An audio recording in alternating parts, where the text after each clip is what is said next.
mbokk ñuy teewlu ci Sénégal 7 dalee nag jàmm ci jotaay ji ñu am mbégte di sekk ak Birame Cissé di ndaw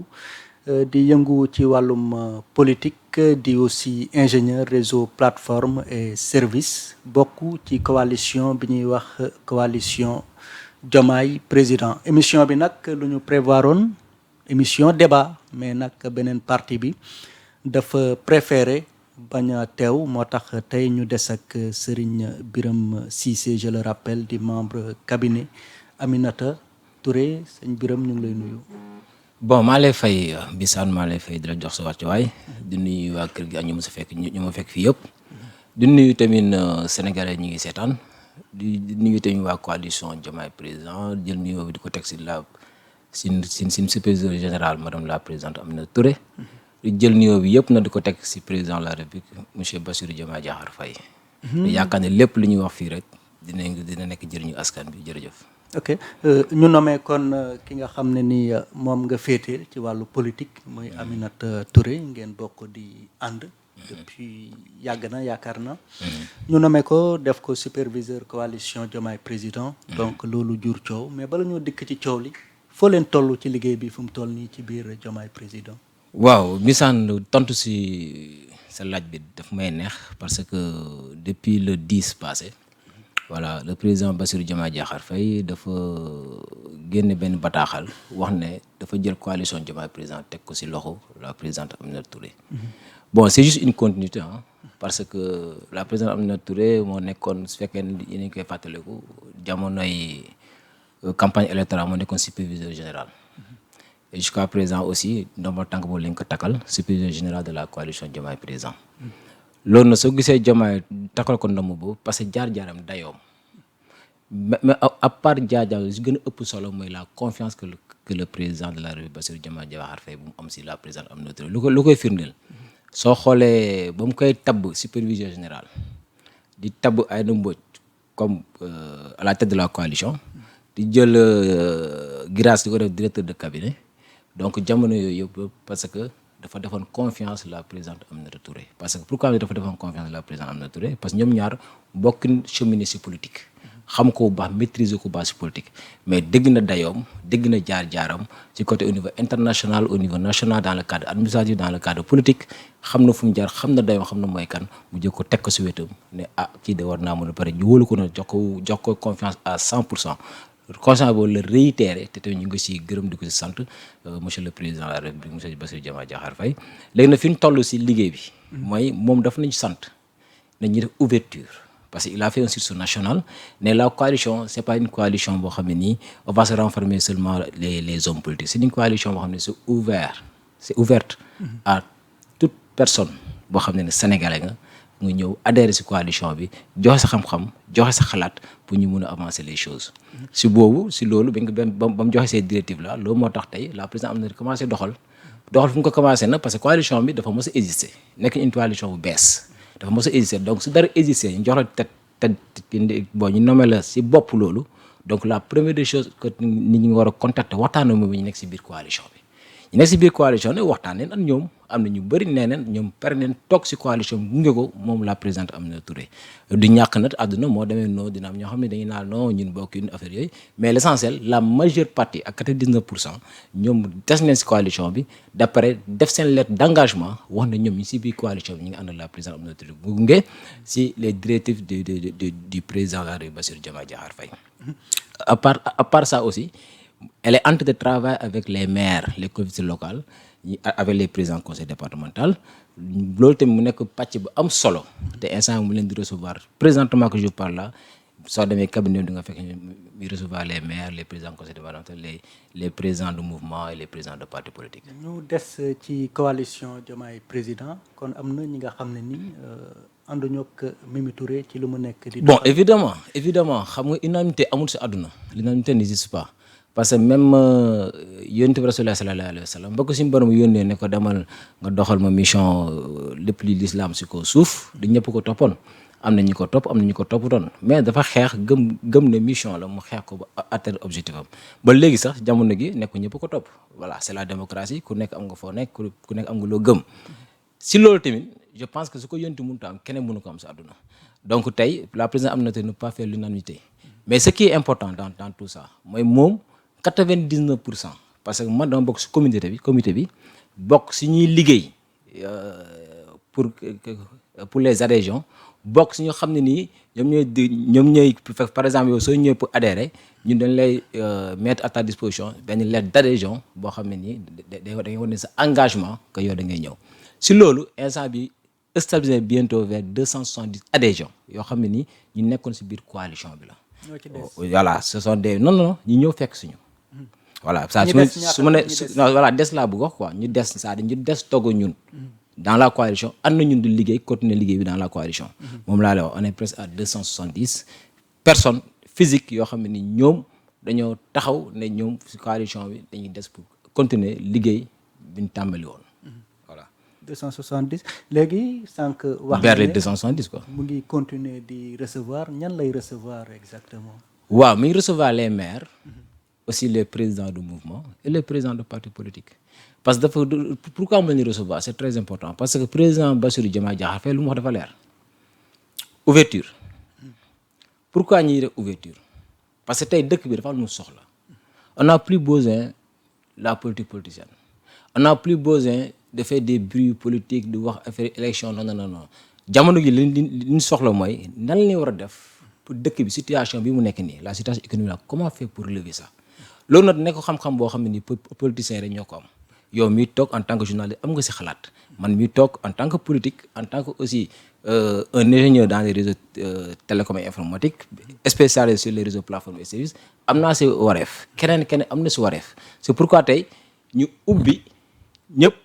comme ça ne wax ñëpp nañ ñëw képp ku am xam-xam même koo xam ne nii sax jàngoo mais am nga loo xam ne tey mu nga amal njëriñ askan bi ñu la ñëwal ñu ànd ak yow liggéey si loolu moo waral tey mu toog fële képp koo xam ne ni gis nga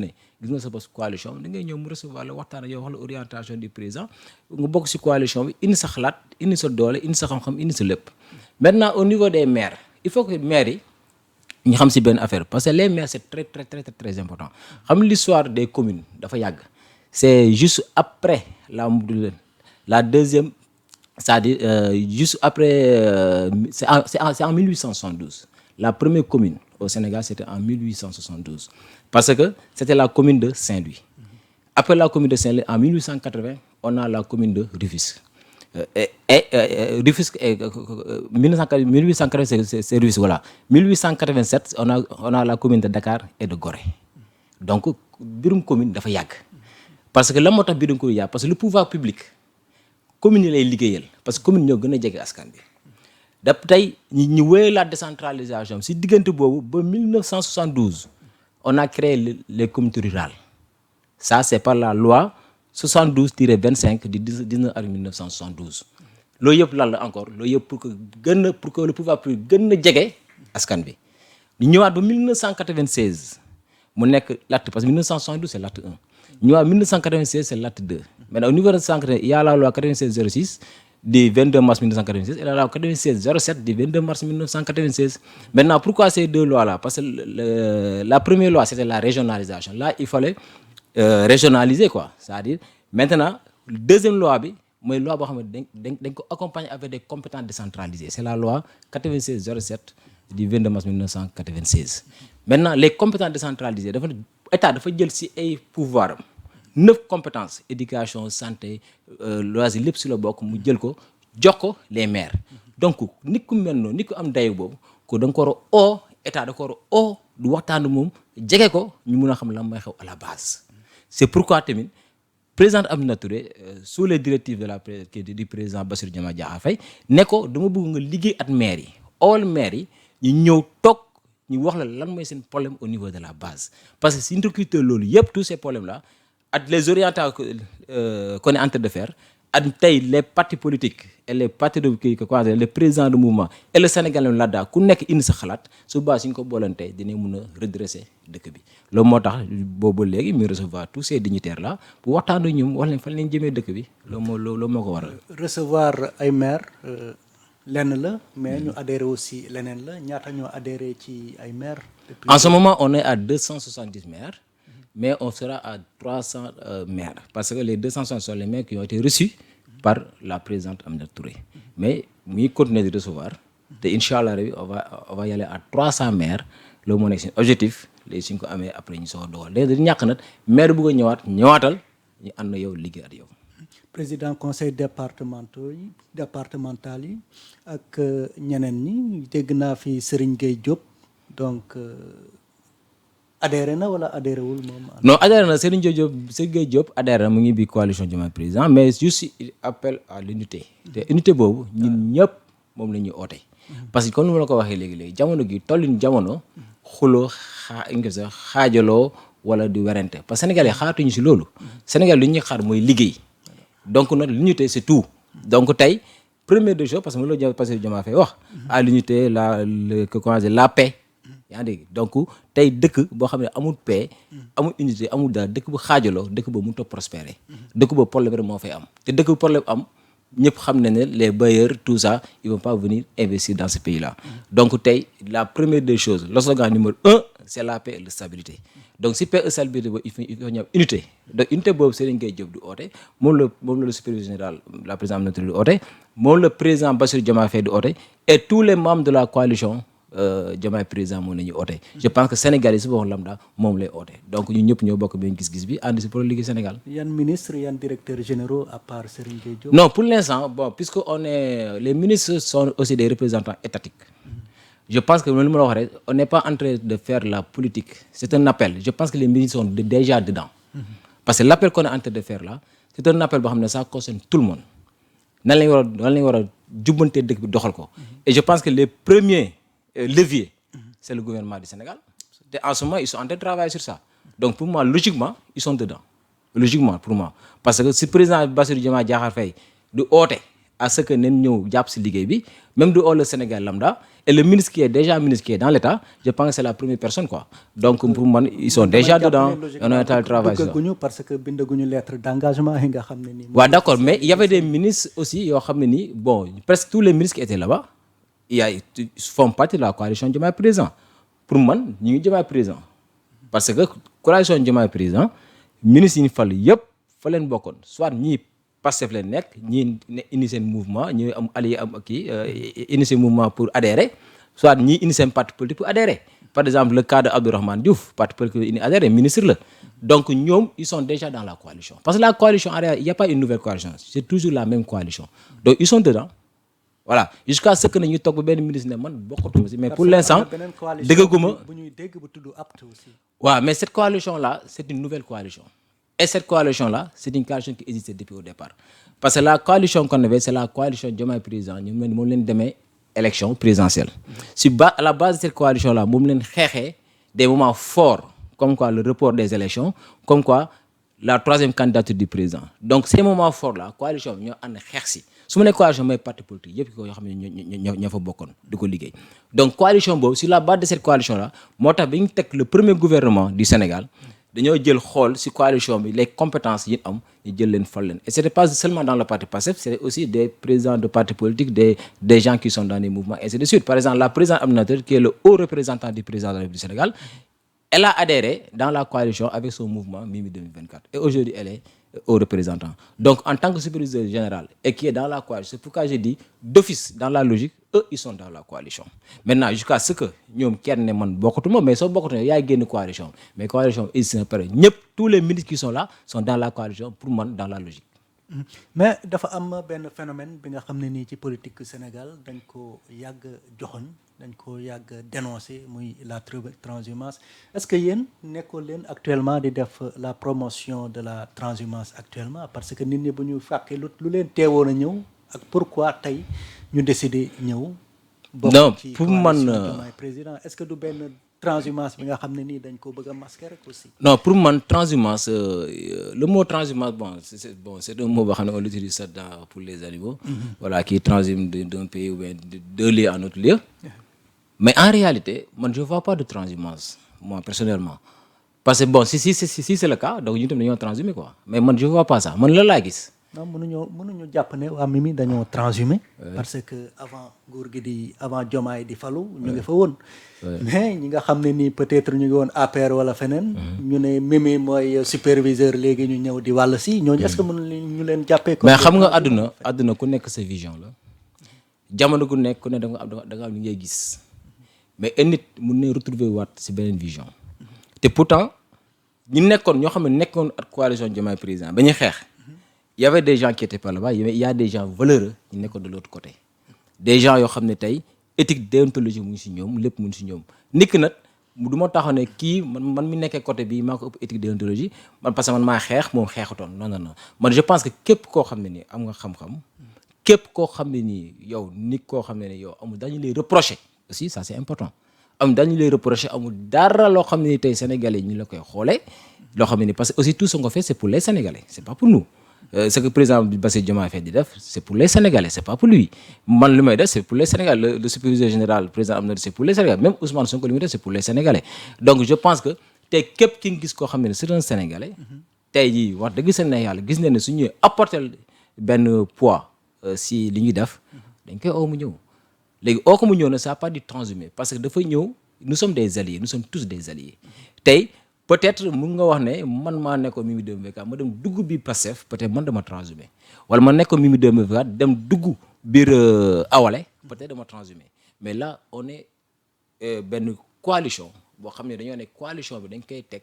képp koo xam ne amal na njëriñ àdduna bi képp koo xam ne amal na njëriñ Sénégal particulièrement na ñëw ñu ànd xalaat pour dëkk bi doxal ko. dama laa dégg nga ne buñ la toppeewul dara maanaam da ngeen samp ay critères et cetera ku ñu toppeewul dara peut-être. ku ñu épinglé ku IG épinglé moom critères yooyu bokkul ci critère d'exclusion yi yaakaar naa parce que Mimi Touré ci boppam dañ ko épinglé premier ministre moo ko wax dégg ngeen ko aussi. waaw loolu dëgg la parce que li nga wax ñun képp koo xam ne dañ ko épinglé. képp koo xam ne yoon mu lay topp. ba keroog yoon du la jox dëgg. ne dafoo dara wala def nga dara ñun dañ lay bàyyi at yoon bu pare ba yoon jox la nga lan la su fekkee yoon daf ne la. dangaa def su boobaa yoon topp la. su boobaa moom la dugg si coalition bi mais su fekkee ne defoo yoon setal la soo neexee mu nga ñëw si coalition bi da lay accepter si coalition bi lu am benn problème te tamit si côté boobu balaa may ñëw si tontu Mimi Touré bi il faut ñu xamal Sénégalais yi que la coalition Diomaye président dafa jóg pour lutter contre l'impunité encore tamit la traque des biens mal acquis on est là pour ça la présidente Aminata Touré entre 2012 et 2014 def na fi liggéey bu mucc ay boo xam ne nii kenn du ko weddi fii Sénégal te da si taxoon avec les pieds fermes pour la traque des biens mal acquis c'est la même personne qui est là avant tout ça avant ñuy wax qui est l'édition des comptes tout ça juste après le pouvoir juste ba nga gagné juste ba Diomaye gagné chaque jour nga gis ko télé yi mu attaqué président Macky Sall ne Macky Sall est le premier responsable dem na fi ba attaqué le gars de Saint-Louis ba ko porté woon plainte donc moom dafa gëm ne Mansour Faye moom dafa gëm ne moom àdduna c'est-à-dire parce que moom dafa am fu mu jaar Aminata Touré dafa def 25 ans Nations Unies yore benn nekkoon chef de département yore budget ñu koy auditer chaque année te mosuñ dégg au niveau des Nations Unies ñu ne am na benn Sénégal bi tudd la présidente Aminata Touré dañ ko épinglé affaire pendant toutes ces années là mosta am mu jógee si loolu ñëw Sénégal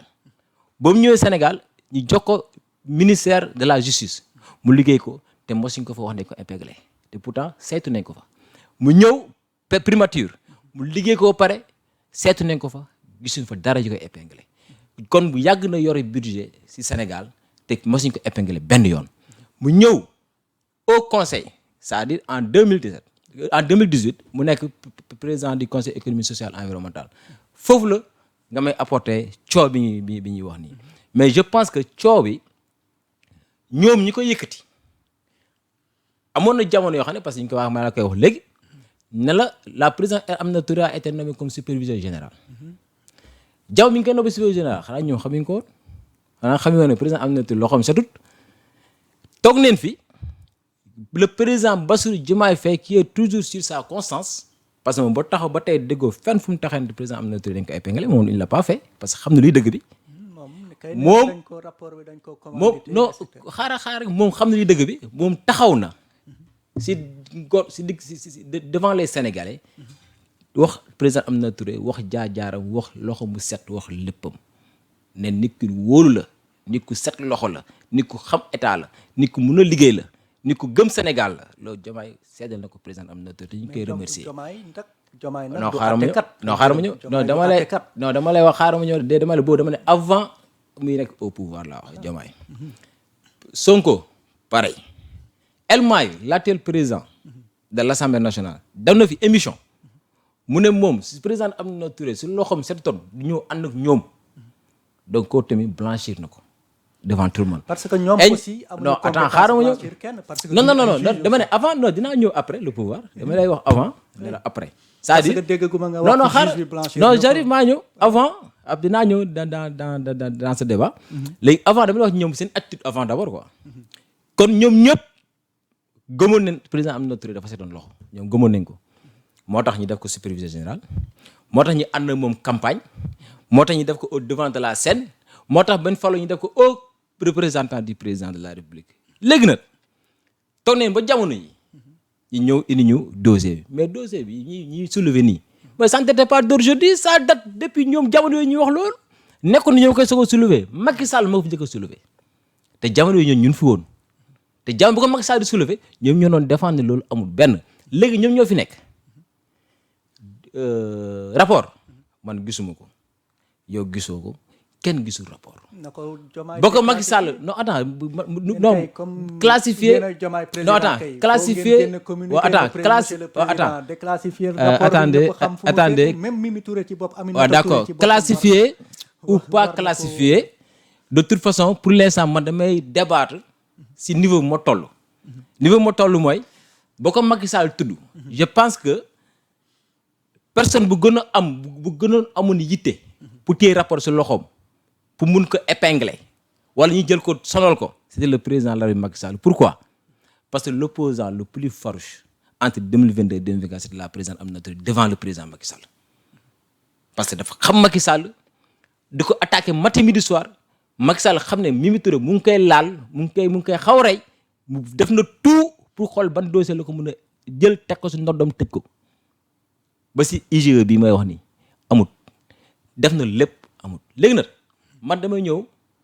répondre la par supposition. damay def une analyse dans l'absurdité quoi. Maintenant supposons que le rapport existe dañ ko supposer quoi. le rapport waaw man gisaguma ko du ma si wax parce que man lu ma gisaguma du ma si wax. parce que président de la République. waaw dama ne rapport bi su amoon pour man. Macky Sall moo koy jëkk a jël jébbal ko juge yi jël Aminata Touré atte ko tëj ko si kaso bi maa la ko wax parce que Macky loolu rek moo nekk mbëbëtam diggante 2022 2024 mbootu Macky Sall yëpp nan lay def ba gis fu mu jàppee Aminata Touré tëj ko si kaso bi sur lu leer sur des bases claires il a tout fait tout là tout dem na xool fu mu jaar yëpp gars yi ne ko sëñ bi gisuñ fi dara lu mu fi luubal loolu lañ ko wax Macky Sall ne ko gisuñ fi dara lu fi président Aminata Touré luubal da ngay sonn sa bopp mënoo ko jàpp donc si loolu moom elle est clean je pense que donc su fekkoon ne pour jàpp ko kooku moo koy jëkk a jàpp avant ñi di si jot léegi nag ma tax ma ne la puisque bu gis ma rapport dama bëgg wax na la gars yi siy wax et cuuna leen parce que Macky dañu dugg si pièce et cuuna leen ñi siy wax laa de et cuuna leen pourquoi am na la et cuuna leen supposons que le rapport existe juridiquement ce rapport amul benn statut juridique bu légal zéro lu tax soo demee sur la loi 2011-14 du 8 juillet 2011 ça cette loi là porte le statut de l'IGE au niveau de l'article 6 da nga gis les missions de l'IGE là-bas c'est bien mentionné que l'IGE mën na auditer assemblée nationale comment dire conseil économique social et environnemental mais ba ñu yegsee ba 2012 loi boobu ma lay wax léegi la loi 2011 c'est une loi ordinaire ba ñu yegsee 2012 ñu ginnaaw beneen loi pour l'organisation du conseil économique social et environnemental soo ko vérifier du nga ko gis c'était la loi du 28 décembre 2012 cette loi là au niveau de l'article 25 on a dit que seulement exclusivement la Cour des comptes a la possibilité d'auditer le conseil économique social et environnemental seulement Cour des comptes leen wax donc ñu si yëkkati débat bi di wax dafa Macky daf leen piégé parce que Macky ba mu koy wax c'était juste de quoi parce que la politique politicienne xamoon na ne président Aminata Touré dem na candidat la war a nekk xamoon na président am na dem na mu ne xaaral ma def loo xam ne nii les gars yi dañuy dutte si moom mais amul teewul dara si loxo léegi loi boobu loi 2012 boobu noonu day ñëw abrogé fekk na bon si on supposait que le rapport existe quoi attendez si on supposait que si on supposait que le rapport existe si on supposait jusqu'à présent je suis entré jusqu'à présent je suis en train de faire une analyse boo xam ne c'est dans l'absurdité dama na la voilà man parce que gis ma rapport moom du mu wax lu fa gisut rapport bi nga xam ne Aminata Touré weddiwu ko président dàq ko nee na Macky Sall moo ko commandé non si Aminata Touré weddi na ko bàyyi ma wax la aca waxal si opposition bi ba ko waa APR di ko alimenter sur le débat public ba mu demee ba sonn dafa def point de presse j'étais là-bas mu ne ku mu déggati mu wax ne rapport bi Aminata Touré dañ ko épinglé rapport IGE mu yóbbu la si yoon jour ba la ko waa APR ngay ubbi seen gémmiñ ñi moo tax jamono gi ñu si wax ñëpp di kenn ko tudd turam. kon de premier ministre bu yeboo pare. déedéet premier ministre mënut waxu turam ba léegi daf ne il n'a pas dit Aminata Touré il a dit rek ku nekkoon conseil économique social environnemental tudd turam. voilà donc waa APR yi tudd seen tur daf ne ku fi tuddaat sama tur moo yóbbu la si yoon. kenn waxatul daanaka duñ tudd tur de. ba tey ji may wax yoon yi ñuy wax ñëpp duñ tudd tur. dañuy naan conseil économique social IGE mais diñ yegg sa Aminata Touré ba léegi ñu ma ñëwaat sama analyse moom def dama ne loi 2012 bi c'est une loi organique qui abroge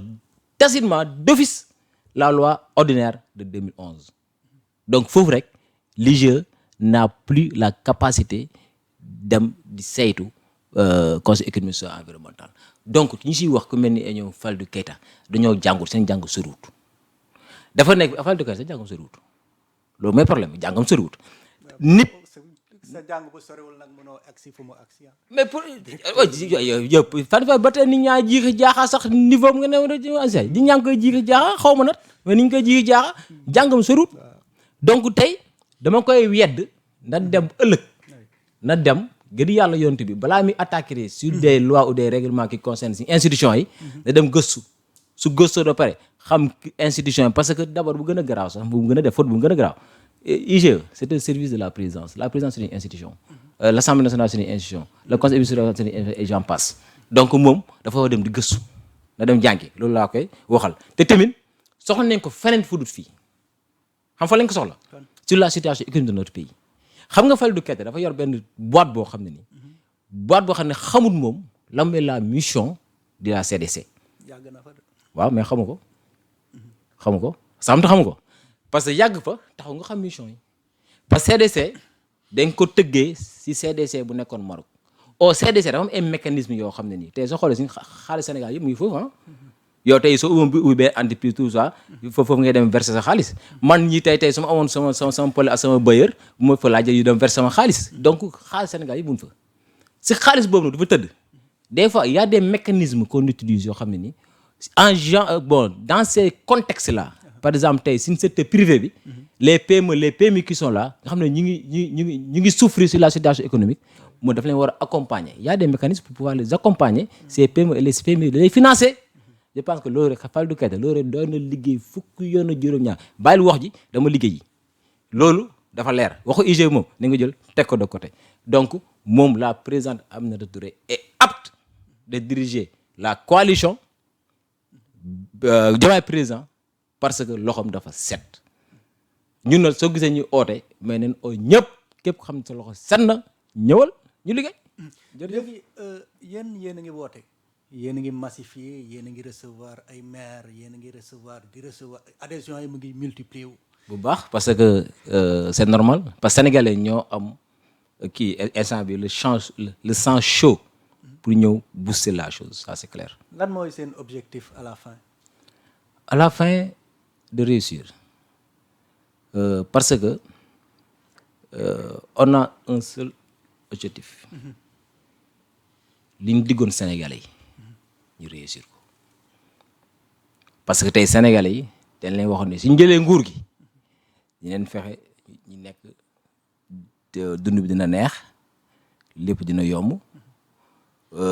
xale yi dina xëy les victimes là yoo xam ne dañ leen rey ñu rétablir seen droit képp ko xam ne nga luubal xaalis askan bi ñu topp la si yoon su la yoon joxee dëgg ñu bala nga dem su la joxu dëgg yoon topp la yóbbu la fu mu lay yóbbu donc yooyu il faut ñu respecter ko il faut ñu dem si loolu donc ñun suñu objectif mooy loolu c'est-à-dire ñu nekkuñ sa si ay élection suba wala gannaaw suba déedéet parce que loolu ça ne se définit pas maintenant on est juste à moins de 2 ans du pouvoir kon ñun suñu toogee fii di xalaat ne élection suba moo tax ñu def non ñun dañuy nax suñu bopp c'est-à-dire que tout ce qu'on fait là mooy ñi regrouper nos forces ak nos esprits là ni ñuy def ba développer dëkk bi ni ñuy def ba dëkk bi jëmale ko kanam. parce que nekkoo leen ci yoonu defar dëkk bi il faut ngeen massifier pour defar dëkk bi. non si yoon defar dëkk bi dama ne xam nga pourquoi mu wax la pourquoi le président Bassirou Diomaye Faye impliquer les maires. non wax nga ko sànq. exactement voilà donc loolu si defar dëkk bi la bokk parce que tu vas collecter des données. qui vont te permettre yéen a ngi doog a xam ne dañoo war a impliquer les maires yéen a ngi koy doog a xam après presque 2 ans. non si xamoon nañ ko parce que nekkoon nañ di si liggéey loolu amoon na parce que mais coalition boobu président Aminata Touré yoru ko woon pour parce que le président Bassirou Diomaye Diakhar Faye joxoon na ces directives là pour ñu réorganiser la coalition depuis avril 2024 ça n'a pas été fait moo si boobu nee na bind na lettre Aïda Mbodj le 10 septembre ne ko pour mu joxe lenge yi ñu mun a réorganiser mu jël lettre bi téye donc président Bassirou Diomaye Diakhar Faye yàgg na bëgg a réorganiser def lii tey président Aminata Touré def mais je ne sais pas c'est quoi les raisons mais waxoon na ko depuis avril 2024 léegi na ñuy jëm si ba nga ko joxee président Aminata Touré ba léegi président Aminata Touré mu ngi koy doxal vision mu bëgg mu ngi koy doxal mun si mi ngi oo maire di waxtaan ak ñoom mi ngi oo société civile di waxtaan moom mi ngi oo syndicat di waxtaan ak ñoom mi ngi oo ñëpp di waxtaan ak ñoom même vous les journalistes soo leen bëggee soo mu recevoir la nga ñëw waxtaan voilà. ñun grave mais Birame langue de bois politique laa dégg quoi politicien buy wax di jéem a làqal fu mu jëm exactement man mënuma gëm politicien bi nga xam ne nii homme politique comme vous voulez benn politique buy massifier di rassembler ay nit di bàkku naan am nañu 300 maires am nañu te amul benn objectif sóoraalewul élection yi ñëw ak yi demee noonu parce que élection bu gën a jege bi war a ñëw mooy élection locale te yéen aussi waa Diomaye président am na li ngeen mere ñi nga xam ne nii mooy le premier Ousmane Sonko chef Pastef mooy da leen écarté ci élection législative yi et tout donc ñu bëri jàpp nañ ne ab dank fanaanal ngeen dank ngir jëm ci élection locale peut-être à l'élection présidentielle donc boo mënee aussi amuñu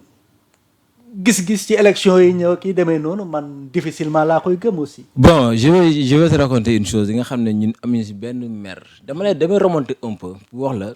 quel est l'état d'esprit de la présidente Aminata Touré dama état d'esprit parce que mu ko dund at moom. dañoo dem élection présidentielle ma nekkoon sa représentant informatique au niveau du conseil constitutionnel man maa yóbboon clé bi man maa dem déposer. mu ak sama mandataire Sidi Barafa que je salue de passage ak tout le cabinet ñoom Ngoura Chérif ñëpp ñu fa nekk macha allah dégg liggéey bi amu jàpp ak képp ku jàppoon si parrainage yi si waa Mimi 2024 ñu ñëpp maa ngi di remercier di leen nuyu de passage mu ne man daf ma leeroon leer yàlla ne moom amoon na pare yi mot sëkk leer na ma comme bëccëg ils ont tout fait pour bloquer sa candidature loolu waxatuñ ko dañ koy jàll mais ba ma demee këram dañoo toog jàkkaarloo madame moom j'avais presque les larmes dans les yeux mu ne ma lan mooy sa problème ma ne ko mais sama problème mooy lu xew mu ne ma lu xew la moo xew ma ne ko non dañoo recalé mu ne ma d'accord mais loolu c'est pas la fin du monde c'est elle qui parle la présidente Touré mu ne ma nekk candidat ñàkk nekk candidat amul solo lu am solo mooy Sénégal bi ñu xool kal ne amat benn xalaat bi ak ni ñuy xalaatee ak ni ñu gisee seen vision ñu dem ànd na ko ñu liggéey at moom pour Sénégal jëm kanam donc kooku jour boobu laa gën a naw laa xam tam gën ko naw parce que xam naa ñaata million la si perte xam naa ñaata xaalis si dugal mais ba tey waxu xaalis si gémmiñam waxu candidature jëkkër daf ne kañ dem ñu liggéey xool la ni mu def pour Sénégal jëm kanam donc kooku Sénégal la jël teg ko en avant te loolu Bassirou Diomaye Faye xam su moom de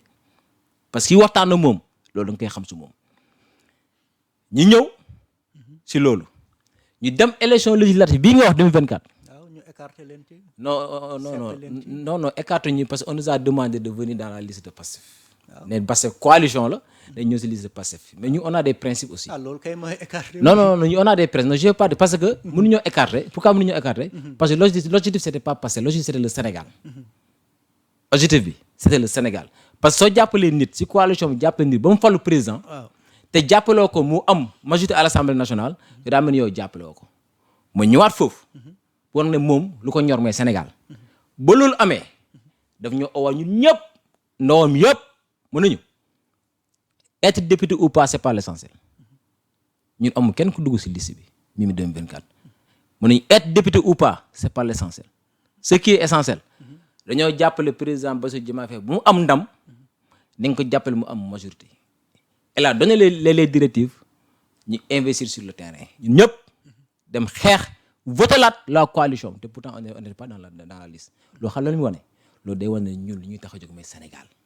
du poste du député du dara su fekkoon ne jamono googu noonu député leen doon sóor après la coalition kon coalition foofu lay tasee mais ñëpp ñu fa nekkoon dañoo toog demaat xeex pour jàppale Bassirou Diomaye le président Bassirou Diomaye Diakhar Faye mu am majorité à l'Assemblée nationale. Sénégal la ñu nekk nag am na ñu bëri ñi nga xam ne nii seen biir lañ nekk loolu neexu leen. yow xam nga mais li may wax c'est-à-dire su la neexul rek pour man su la neexul peut-être nag nit ki mën na la def loo neexul na wala peut-être nit ki mën na la wax loo xam ne respecté wu ko loolu mën na nekk de. mais pour man le plus important c'est de mettre le Sénégal en avant et on l'a fait parce que tey fekkoon ne dañoo topp suñu bëgg-bëgg ñu ne non diñ ko def. génn taxaw dem opposition xeex amul njëriñ kon ñun suñu gis-gis bi ñu waxoon au début amut warut donc gis-gis bi ñu amoon ne Sénégal mooy ñor moom lañ continuer waa si législative yi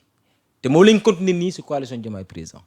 pour que incha allah rabi Sénégal jëm kanam c'est ça seulement notre objectif. élection locale 2027 yéen a ngi dajale ay maire et cetera loo leen nar. élection locale 2027. non moom wax dëgg si na yàlla di nga invité waa à l'approche 2027 ñu waxtaan si parce que jamono gii moom su ma toogee fii di waxu élection locale Sénégal yi du ma seetaan ni may jëppi. boo leen di dajale ay maire kan ñu laaj leen. non les maires j'ai dit que c'est les maires wax naa la sur l'acte 2 de la décentralisation wax naa la que on avait 9 compétences décentralisées sur la loi 96 07 du 22 mars 1996. 9 compétences yooyu état moo ko moomoon état décentralisé jox ko ay maires mais su ko joxee maires yi parce que pour que le pouvoir public soit beaucoup plus proche de la population. dëgg la voilà kon ñun on travaille avec les maires dans ce sens. léegi nag si ñu yeggee na ba si càppandoo ba. loolu après ça va définir loolu yàlla moo ko définir. dàqoo leen dara bu ma la non àdduna kenn dàqu dara àdduna.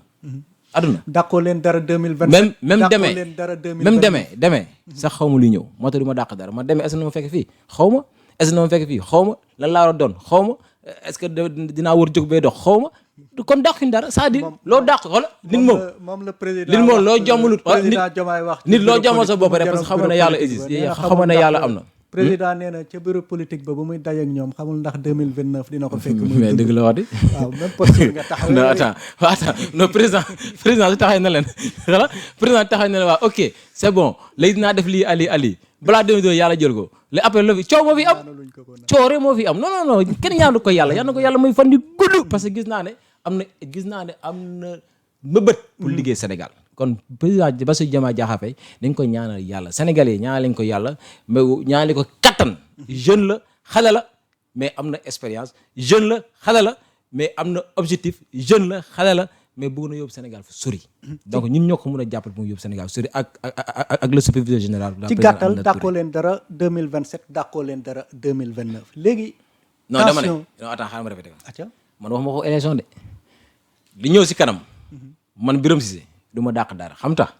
parce que xaw ma lu yàlla def suba. waaw li ci kanam kay élection locale ak élection présidentielle la ngi ci. bon li si kanam mooy yow suba mun ne xaw mën a yow après ñu dem dajewaat fële xam nga yow sa sama waay nga mun nañ gisee waat feneen suba yàlla mun nañu boole si beneen liggéey suba yàlla mun nañu boole si lépp suba ça n'a rien à voir ak élection. élection moom du ma ko tudd parce que Sénégal dañ may jéppi parce que sénégalais ñi xaar ñi jox leen résultat donc moo toog fi tudd élection dañu naan kii toog ñoo yëpp te man élection moom waxte parce que élection ni nga ko bàyyi foofu rek ba incha allah si fa yeggee yàlla li mu dogal dina ko dogal parce que fii lépp yàlla la yàlla mooy dogal lépp la preuve en est que le président Bassirou Diomaye Diakhar Faye war na nekk exemple pour képp ki yeewoo Sénégal. tension au sommet de l'État bu ñuy wax diggante le président Bassirou Diomaye Faye ak son premier ministre Ousmane Sonko noo ko jàngatee. Non, pour moi, il n'y a pas attention au sommet de l'État. Ah bon? Oui, parce que j'ai vu hier un conseil des ministres où il y a le président là-bas, le premier ministre là-bas. L'État marche à merveille. Rien n'est bloqué. Le premier ministre, suba, dafa dem Assemblée nationale jàkkaarloo député yi. Donc, je pense qu'il n'y a pas une tension au sommet de l'État. Voilà. Peut-être ay waxu nit ñi la rek de gauche à droite, mais gars yi doxal état bi. Président Bassirou Diomaye Diakhar Faye lu mu war a def na ko dem na dem Angola di ko féliciter sur les 3 points yu mu posé foofu. Dem na Angola jàkkaarloog dem xeex défendre les Sénégalais sur le sommet Union UOIA, l'Union européenne, l'Union africaine. Donc loolu moo ko si féliciter de passage. Ñëwaat na Sénégal jëlaat la règne en main mu ngi fi di doxal moog premier ministre am moog ministre yi ñëpp ñu ngi liggéey, donc y a pas de tension pour moi à mon niveau. Y a pas tension au sommet de l'État bu ma sukkandikoo ci loo ñuy wax, mais tamit mën nañoo jàpp ne tension am na parce que gis nañu guéguerre bi seen diggante yéen Diomaye président ak waa Pastef. Sànq yaa ngi toog tontu Fadilou Keita, yaa ngi mënoon nga tontu ñeneen ñi nga xam ne ni ñu ngi dal seen kaw, ñeneen ñi nga xam ne ni ñu ngi yëkki ay kàddu yi nga xam ne nii duñ ko répété fii, peut-être teg ko ci kaw président de la République et cetera et cetera. te gis nañu situation bi, peut-être mën nga ne tension amul, mais aussi gis nañ lu xew en fait. mais xam nga àdduna moom je pense que loo munti gis àdduna day am des fois ay gàkk-gàkk, day am ay tolof-tolof. àdduna moo dem même kër bi ngay diriger yow sa kër bi nga nekk. nga xam ne yaa fa nekk en tant que chef de famille. ngay gis ne sa doom yi sax dañuy am ay ñoom dañuy jotante seen biir, mais tout ça se règle en interne. mais lu bon mooy les problèmes qu'on se règle pas en interne, ça kenn di exposé dara, parce que soo gisee tey mooy tontu Fadilou Keita, parce que Fadilou Keita moo tax si penc mi accusé nit boo xam ne teg ko fenn moo tontu ko di profiter l'occasion tontaale Waly Bodian, parce que Waly Bodian c'est-à-dire il faut que Waly Bodian xam une chose, gis nga politique affaire gentleman la. Waly Bodian suba mu neen daje fu nekk si àdduna, mun na daje tim gars yi fu nekk si àdduna, ñoo bokk Sénégal dafa xat, c'est un petit pays. Donc mun nga wax si gis-gis politique, mais pas de dire aux gens que on va vous enterrer politiquement, on va vous enterrer, yëpp la ñuy enterrer. Waly Bodian yow mënoo ñu enterrer, c'est impossible. Président Aminata Touré jaar-jaaram 1993 nekk directrice de campagne d'un parti politique, yow foo nekkoon. man mi doo wax yow 2007 ba léegi maa ngi politique, yow boobu politique yaa ngi si coulisses yi. donc mun nga wax na sa show bis bi ngay def lu neex, mais mënoo ñu enterrer. moo yëgale Waly Diouf, il y a des choses beaucoup plus prioritaires. Le port de Lomé, le port d'Abidjan, instant bi ñi ñuy dominer sur beaucoup de choses.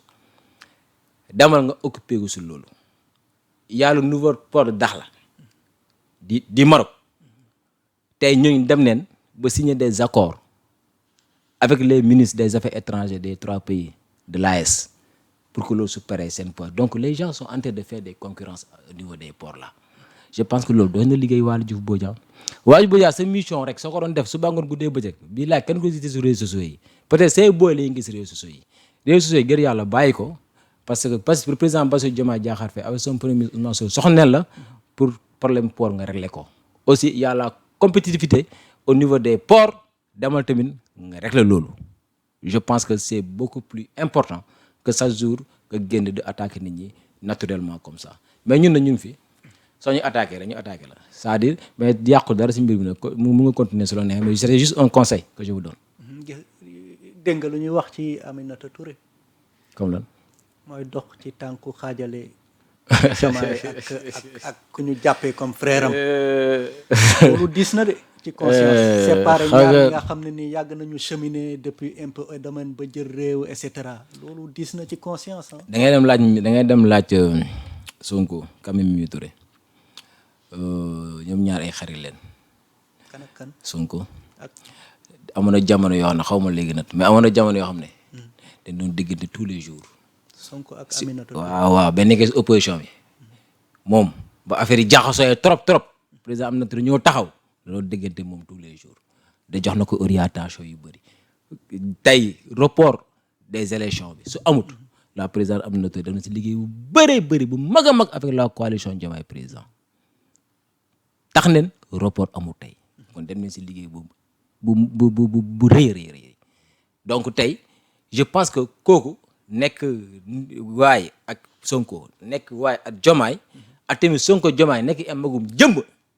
magum jëmm laa de ku dem ba jiite réew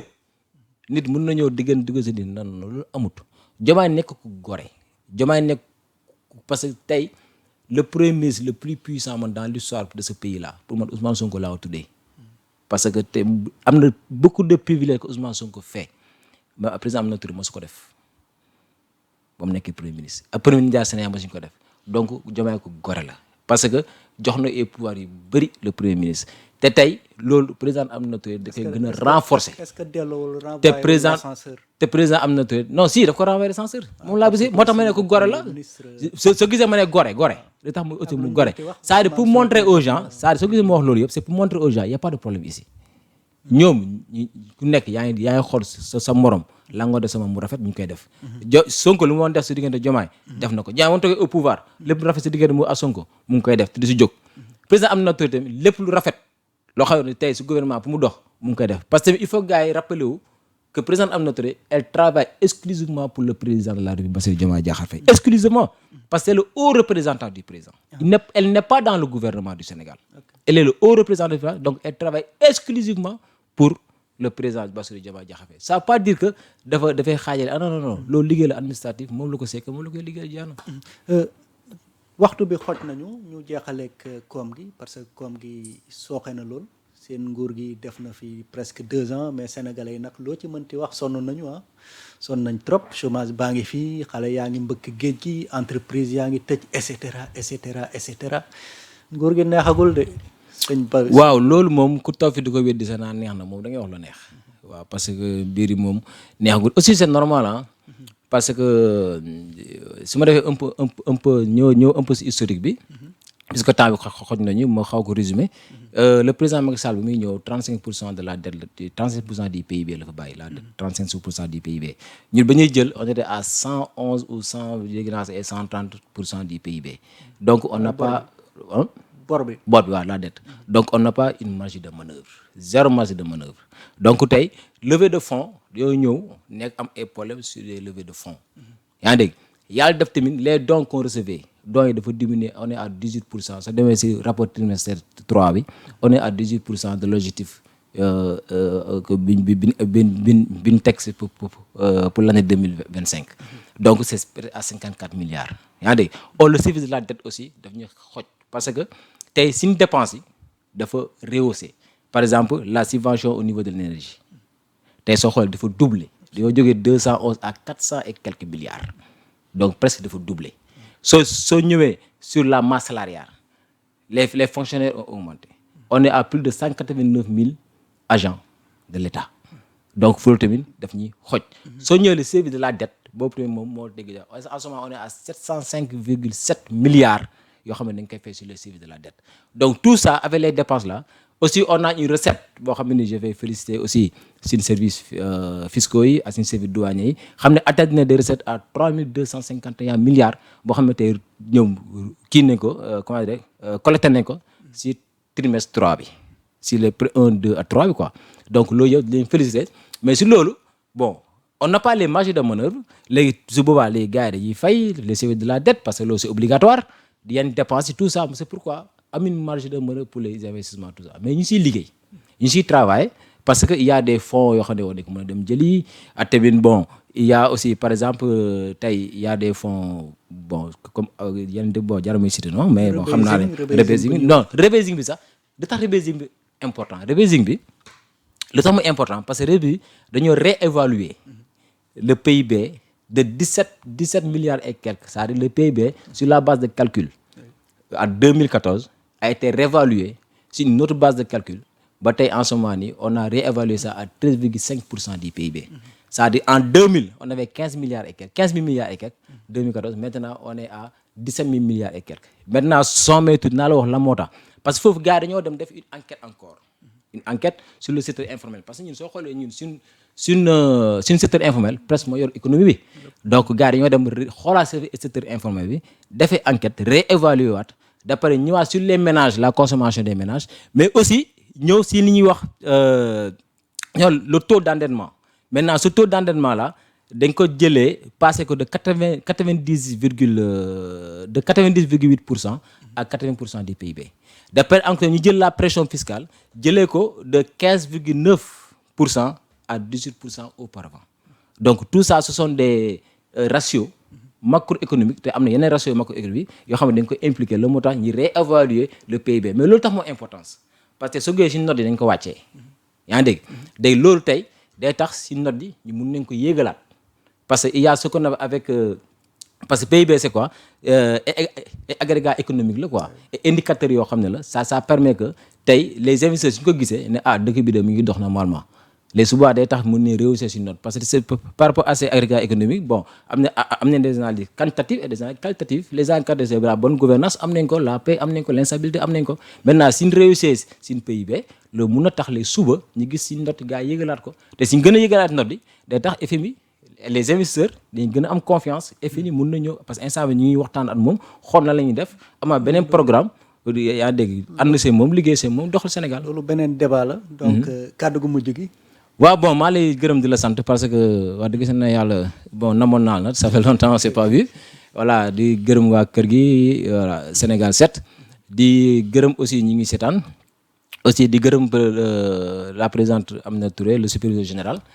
di gërëm képp koo xam ne bokk na ci coalition Diomaye président di gërëm tamit Sénégalais yëpp gis nañ ne affaire métti na mais ñu ngi muñ toog te incha allah dina dox aussi di ñaan yàlla président Bassirou Diomaye Diakhar Faye yàlla bàyyi ko mee ko fan yu gudd wér gu yaram mun a doxal dëkk bi voilà le président Ousmane Sonko ñëpp incha allah rabi yàlla def jàmm Sénégal je vous remercie ba beneen yoon incha allah rabi. jërëjëf Birame. di gërëm sama jabar fàttali naa ko ma femme. waa ngeen gërëm di ko sant sama famille ñëpp maa ngi leen gërëm di leen sant. jërëjëf sëñ Birame Cissé may fàttali ne yaa ngi bokk ca Diomaye président aussi doon proche Mimi Touré donc ma lay gërëm di la sant ci nangul bi ñu nangul di gërëm aussi tuuti mbay nga mu nekkoon ci réalisation bi ñu leen di gërëm yéen ñu doon teewlu di leen dig daje beneen yoon ci beneen jotaay jërëjëf.